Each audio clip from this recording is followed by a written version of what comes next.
27:10 ഒരു വചനം വായിച്ചിരുന്നു. വചനം ഇതാണ്: സിംഹം ഇരയ്ക്ക് വേണ്ടി പതിയിരിക്കുന്നു, പാപം പാപിയെ കാത്തിരിക്കുന്നു.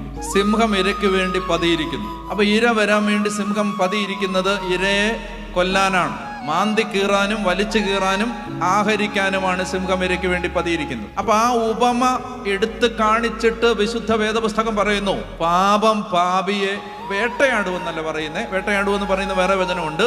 സംഖ്യ 32:23. പാപം പാപിയെ വേട്ടയാടും. സംഖ്യ 32, നമ്പേഴ്സ് 32:23. പ്രഭാഷകൻ 27:10 വചനം പറയുകയാണ്, പാപം പാപിയെ കാത്തിരിക്കുന്നു എന്നാ പറയുന്നത്. അതാണ് ശ്രദ്ധിക്കേണ്ട വാക്ക്. പാപം പാപിയെ വേട്ടയാടുമെന്നല്ല ഇവിടെ പറയുന്നത്, പാപം പാപിയെ കാത്തിരിക്കുകയാണ്.